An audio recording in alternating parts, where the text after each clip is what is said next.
키 확립 프로토콜 세 번째 노트인데요. 키 확립 프로토콜은 그 암호 프로토콜 중에 가장 기본이 되는 프로토콜이라고 생각하시면 돼요. 가장 많이 필요를 하고 우리가 암호 기술에서는 보통 키를 쓰게 되겠고요. 그 키를 원격이 있는 사람들끼리 동일한 키를 써야 된다 그러면 그것을 그 서로 가질 수 있게끔 해줘야 되겠죠. 서로 똑같은 키를 원격에 있는 사용자들이 얻을 수 있게 해줘야 되는데 그때 사용하는 것이 키 확립 프로토콜입니다. 그리고 여러분들이 웹브라우저로 어떤 서버를 접속했을 때 보안 접속을 하게 되면 그때에도 일종의 키 확립 프로토콜이라는 걸 이용해 가지고 대칭키를 교환하게 된 다음에 그 대칭키로 여러분들이 주고받는 그런 웹 문서나 여러분들이 입력한 폼에 입력한 여러분들의 정보를 암호화해서 전달하죠. 그래서 그때 사용되는 프로토콜이라고 생각하시면 되겠습니다. 그래서 근본적인 문제에 대해서 좀 설명을 드리고 프로토콜들, 이 확립 프로토콜이 어떤 종류가 있는지 좀 설명드린 다음에 이런 프로토콜에 대한 일반적인 공격들에 대해서 좀 설명을 드리고 몇 가지 특이한 형태들에 대해서 설명을 드리고자 합니다. 그래서 근본적인 이 키 확립 프로토콜이 풀고자 하는 근본적인 문제는 이렇게 우리가 정의할 수 있는데 N명의 사용자들이 서로 메시지를 비밀스럽게 교환하고 싶다라는 전제. 그 문제를 풀려고 그래요. N명의 사용자들이 서로 비밀스럽게 교환하고 싶다. 그래서 각 사용자 쌍은 메시지를 암복화할 수 있는 공통된 대칭키가 필요하고요. 그래서 필요하고 각 사용자 쌍은 서로 다른 대칭키를 써야 됩니다. 내가 이 친구랑 쓰는 키랑 이 친구랑 쓰는 키가 같으면 내가 이렇게 비밀스럽게 메시지를 주게 되면 옆 친구도 볼 수 있게 되는 거죠. 그래서 N명이 있으면 N명과 다 다른 키를 쓸 수 있어야지만 서로 간에 보호를 할 수가 있겠죠. 그리고 대칭키는 장기적으로 사용하면 안전성이 약해지기 때문에 내가 한번 확립하고 그거 가지고 너무 오래 쓰면 안 되고 계속 바꿔줘야 되는 게 좋습니다. 그래서 보통의 키 확립 프로토콜은 지난 시간에도 노트에도 있겠지만 세션 키를 확립해가 쓰게 됩니다. 그러니까 그때 필요할 때 확립해서 만들어서 쓰고 버리는 거죠. 그 순간에 만들어 쓰고 버린다. 요번에 웹 접속을 하면 요때 만들고 웹 접속이 끝나면 버리는. 그래서 내일 또 내가 구글 접속하면 다른 키를 쓰겠죠. 그런 형태가 되겠습니다. 그래서 이런 거에 대한 해결책의 분류는 우리가 암호 기술을 뭘 쓰냐에 따라서 분류할 수 있는데 크게 두 가지 형태로 나누어서 살펴보고자 합니다. 하나는 대칭키 방식만 쓰는 경우고 또 하나는 공개키를 활용하는 거예요. 그래서 공개키를 활용한다고 해서 대칭키를 전혀 쓰지 않고 공개키도 이용하고 대칭키도 이용한다는 생각을 가지시면 돼요. 그래서 첫 번째는 대칭키만 쓰고 두 번째는 공개키를 조금 활용한다.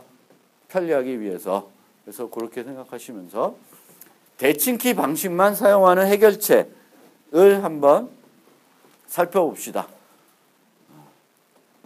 우리가 보통 어떤 문제가 있으면 그 문제에 대해서 이해하는 어떤 좋은 방법 중에 하나는 가장 무식한 방법부터 생각해 보는 거예요. 누구나 다 생각해 볼 수 있는 가장 무식한 방법. 그 무식한 방법이 만약에 효과적으로 쓰일 수 있으면 다른 고민이 필요가 없는 거예요. 그리고 그런 무식한 방법에 어떤 문제가 있는지를 파악하게 되면 뭘 개선해야 되는지를 우리가 또 파악할 수가 있습니다. 그래서 어떤 문제가 있으면 그 문제를 직관적으로 풀 수 있는 방법이 떠오르면 그 방법을 가지고 먼저 생각에 출발을 해보시는 거예요. 그래서 그 방법이 뭐가 문제가 있을까? 이것만 가지고도 충분히 해결될 수 있을까? 그래서 이게 이런 문제가 있구나. 그럼 그런 문제를 해결하기 위한 다른 솔루션을 찾아보는 거죠. 그래서 첫 번째는 N명의 사용자가 다른 N-1명하고 통신을 해야 되는 거죠. 비밀 통신을 해야 되니까 처음에 그냥 모든 사용자한테 n-1개의 키를 주는 거예요. 그게 다 여러분도 생각해낼 수 있는 방법이죠. 그런 방법을 쓸 수 있습니다. 그럼 이 방법의 문제가 뭘까? 확장성의 문제가 있고요. 그렇죠? 1000명이면 999개가 필요한 거죠. 10,000개면 -1개가 필요한 거예요. 그러니까 확장성 잊지 못해요. 그 다음에 키가 변하지 않아요. 준 거고, 한 번 준 거고. 그럼 키를 바꾸려면 또 다시 받아야 되니까 키가 변하지 않는 거고, 사용자가 추가가 되면 어떻게 돼요? 100명을 갖고 있었는데 1명이 더 들어와. 이제 그런 문제도 해결이 잘 안 되는 거죠.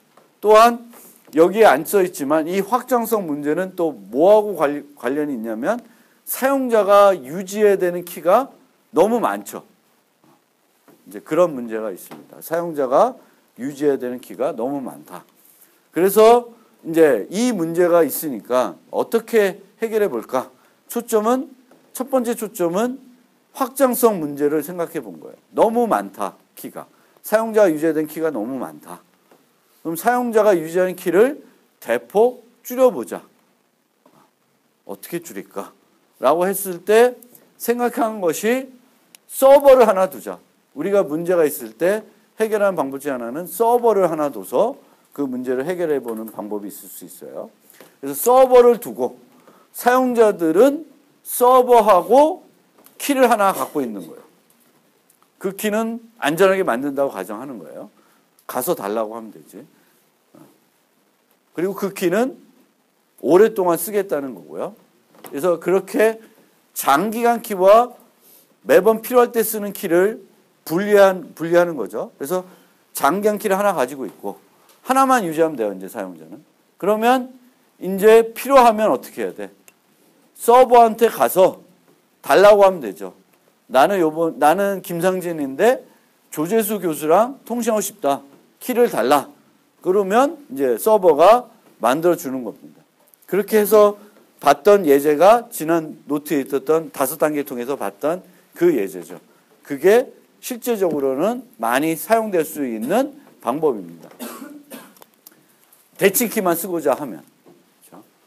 그래서 이렇게 쓰게 되면 각 사용자는 오직 하나의 키만 유지하고 요구가 발생할 때마다 프로토콜을 통해서 확립을 해가지고 쓰게 되는 거죠.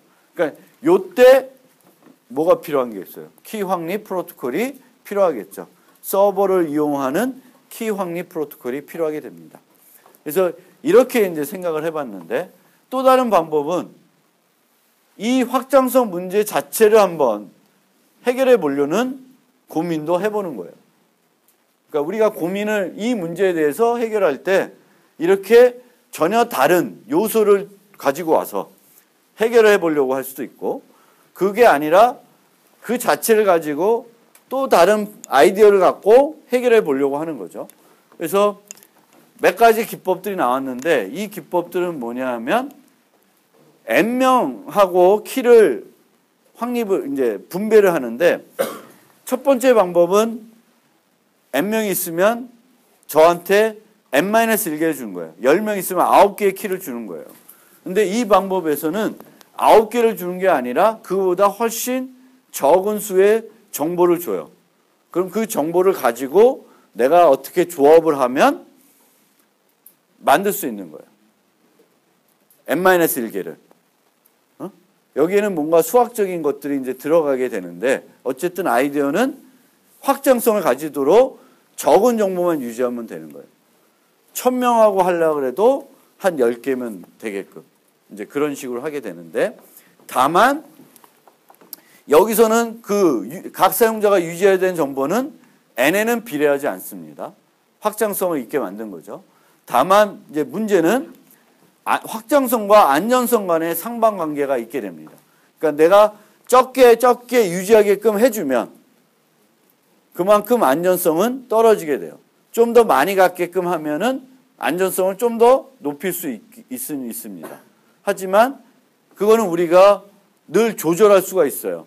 내가 확장성을 이만큼, 그러니까 효율성은 이만큼 하고 원하고 그러니까 효율성 이만큼 하겠다 그러면 그만큼의 어떤 개수를 유지하게끔 세팅을 해가지고 운영을 하면 된다는 거죠. 그래서 이 방법을 쓸 수 있는데 이 방법은 이 상태를 그대로 해결한 문제니까 이거는 분배할 때 n-1개를 주는 거고 얘는 분배를 할 때 n-1개를 주는 게 아니라 그보다 훨씬 적은 정보를 주는 거예요. 하지만 그 정보를 가지고 만들어지는 키는 정해져 있는 거고 그 키는 변하지가 않는 거죠. 전체 세트를 다 다시 받는. 나만 받아야 되는 건 아니죠. 내 키를 바꾸고 싶으면 내가 갖고 있는 세트를 바꾸고 싶으면 나만 바꿔야 되는 게 아니라 누가 바꿔야 돼? 다른 사용자도 다 바꿔야 되는 거죠. 얘는 그런 게 없죠. 내가 내 장기간 키를 바꾸면 내 것만 바꾸면 되고 그 다음에는 또 세션 키 만들어서 쓰면 되니까 이거는 뭐 다른 사용자가 추가된다고 해서 뭐 기존 사용자들이 뭘 해야 되는 건 하나도 없죠. 그렇죠? 근데 이것들은 이제 문제가 되는 거죠. 그래서 이제 그런 세 가지 방법이 있습니다. 그래서 요거에 대해서는 뒤에 한번 설명을 드리겠습니다. 그래서 세 가지 방법을 간단히 한번 비교해 보면 두 가지 방법은 첫 번째 무식한 방법은 이제 사전 분배하는 건데 그거를 세션키 분배라는 방법으로 서버를 이용해서 해결하는 방법이 있고 이 자체를 좀 더 슬기롭게 효율성을 높이는 방법으로 해결책을 연구해 본 거죠. 그래서 이런 방법들이 나온 겁니다. 근데 결과적으로 봤더니 첫 번째 그 무식한 방법은 키가 고정되어 있었는데 얘도 똑같이 고정이 돼 버려요. 근데 방법 2는 고정이 되는 게 아니라 매번 요구할 때마다 새로운 걸 주니까 매번 내가 어떤 사용자하고 통신할 때 쓰는 키는 달라지게 되는 거죠. 달라지게 되니까 그만큼 안전성은 높일 수가 있습니다. 사용자의 저장 공간은 얘는 쓸 수 없을 정도로 너무 많고요. 사용자 수에 비례하니까 얘는 확장성은 있습니다. 그렇지만 얘는 상수 비용이에요. 늘 유지하는 건 하나. 필요할 때 한 거는 받아서 쓰고 버리는 거고 늘 나는 유지는 하나만 하면 돼요. 이것보다 더 개선시킬 수 있을까요? 요 측면만 보면 못해요. 그러니까 어떤 상수 비용이 나오면 거기서는 그 솔루션은 그게 베스트라고 보시면 돼요. 하나도 유지하지 않고 뭘 하겠다? 그게 가능하지 않겠죠. 상식적으로 생각하면. 그래서 한 개만 유지해가지고 그 N개 관련된 문제를 풀 수 있다. 그럼 그거만큼 좋은 솔루션을 찾기는 어렵죠. 다만 이거는 이제 서버를 쓰고 있으니까 이제 그런 방식으로 생각하시면 되겠고요. 그래서 대칭키를 쓰는 건 이제 이렇게 분류되는데 공개키를 쓰게 되면 아주 심플하게 해결됩니다. 근데 공개키를 쓰려면 전제돼야 되는 게 뭐가 있어야 되죠? 공개키 인증이 있어야 되는 거고 요즘에 쓰는 게 이제 인증서 기반이기 때문에 PKI라고 하는 공개키 기반 구조가 잘 구축되어 있는 그런 사회, 그런 환경, 사이버 환경이면 이런 걸 쓸 수 있는 거죠. 그래서 웹에서도 이런 걸 쓰고 있습니다. 웹에서도. 그래서 이 경우에는 그냥 필요할 때 내가 너랑 통신하고 싶다. 그러면 내가 키를 만들어서 서버가 만드는 게 아니라 내가 키를 만들어서 메시지를 암호하고 그러면 이 메시지를 풀려면 상대방이 이 키를 알고 있어야죠. 이 대칭 키를 알고 있어야 되니까 그 대칭 키를 상대방한테 주면 되죠. 근데 줄 수 있는 방법이 안전하게 줄 수 있는 방법이 있죠. 공개 키를 써서 주는 거예요. 공개 키로 대칭 키를 암호해서 주는 겁니다. 메시지 하나면 이제 끝나는 거죠. 물론 이전에 얘가 이걸 하려고 그러면 플러스 KB가 밥 건지를 확인해야 되는 거죠. 그래서 웹서버에서도 이런 방법을 써요. 기본적으로는. 구글이 자기네 인증서를 보내옵니다. 그러면 그 브라우저에서 그 인증서가 맞는지 확인을 해요. 확인이 되면 세션 키는 브라우저에서 생성을 합니다. 그래서 그 생성해가지고 그 키를 구글 서버한테 그 인증서에 있는 공개 키로 암호해서 줘요. 그러면 브라우저랑 서버랑 동일한 키를 갖고 있게 되겠죠. 그 다음부터는 웹 문서든지 여러분들이 입력한 계정과 패스워드 아이디는 다 주고받을 수 있습니다. 그리고 이제 앞으로 지난번 정부 와서도 얘기했지만 뭐 이제 정보보호 얘기를 안 나오겠지만 암호 알고리즘으로 암호화된 것은 누가 와도 해독이 안 된다. 해독할 수 없습니다. 그거는 불가능해요. 그 랜섬웨어라는 거라든가 아니면 우리가 통신으로 메시지를 암호화했다. 그러면 그 암호 알고리즘을 깨가지고 그 메시지를 찾아내는 건 불가능한 겁니다. 그렇게 인식하셔야 되고 다만 거기에 썼던 키가 어떤 방법으로 얻어낼 수 있으면 풀 수는 있겠죠. 그러니까 알고리즘 자체를 깰 수는 없는 거죠. 랜섬웨어나 이런 것들에서 그런 공격들을 했을 때 암호화된 메시지를 내가 깨겠다. 그건 뭐 V3 뭐 안철수 랩이 와도 안 되는 거예요. 안랩에서도 할 수 없는 거예요. 다만 그런 거를 암호화할 때 써있던 키를 어떻게 만드는지를 우리가 알아내거나 그 키가 좀 험하게 관리돼 가지고 어떻게 하면 쉽게 얻을 수 있다. 그러면 이제 뚫리는 거지. 알고리즘 자체를 깨가지고 메시지를 얻어내는 건 절대 아닙니다. 얻어낼 수가 없어. 그런 알고리즘은 쓰지 않아요.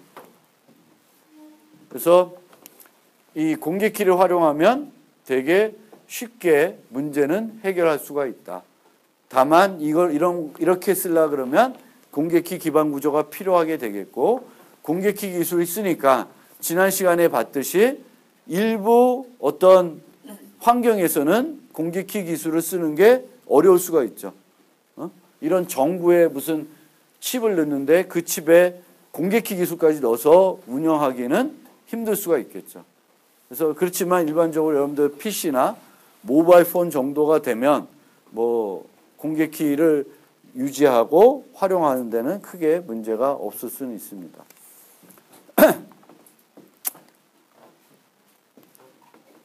그래서 공개키를 사용한 키워드 프로토콜의 장점은 인증 서비스를 쉽게 제공할 수 있고 온라인 서버를 사용하지 않고 해결할 수 있습니다. 근데 여기서 사용되는 게 이제 오프라인 서버는 필요하겠죠. 인증서를 발급하고 뭐 인증서와 관련된 여러 가지 서버들이 필요하죠. 그런 것들은 필요한데 그런 것들은 실제 프로토콜이 진행되는 과정에서는 개입하는 건 아니죠. 인증서를 발급할 때 또 인증서를 확인할 때 도움을 받을 수 있는 건데 이미 내가 확인된 인증서를 갖고 있는 상태에서 프로토콜 진행한다 그러면 어떤 서버의 도움 없이 상대방하고 통신을 할 수가 있죠. 안전한 통신을. 그렇지만 단점은 비싼 거죠. 비싼 거예요. 비싸다는 것들이 단점이다. 뭐 이렇게 생각하시면 됩니다. 그리고 시간이 벌써 너무 떠들었구나. 예, 그래도 잠깐 쉬읍시다.